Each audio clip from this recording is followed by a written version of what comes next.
Gateway of India परिसरात सुद्धा उंच लाटा उसळायला लागलेल्या आहेत।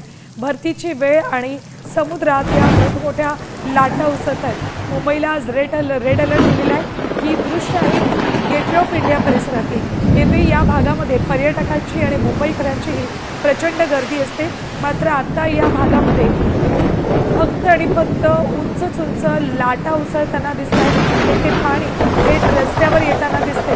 अपडेट्स घेऊयात आमचे प्रतिनिधी प्रमोद उगले यांच्याकडून। प्रमोद, एरवी हा भाग पर्यटक आणि मुंबईकरांनी गजबजलेला असतो, आज मात्र इथे केवळ पाऊस आणि उंच लाटा दिसत आहेत। आपण बघतोय गेल्या 2 दिवसांपासून मुंबईत पावसाने हाहाकार उडवलेला आहे।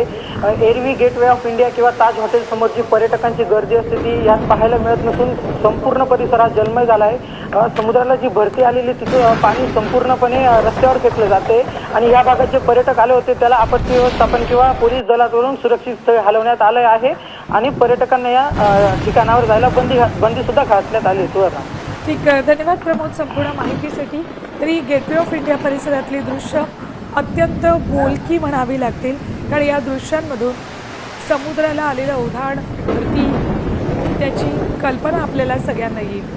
अक्षरशः मोठमोठ्या लाटांचं पाणी थेट रस्त्यावर आणि ताज हॉटेल परिसरामध्ये पोहोचतंय।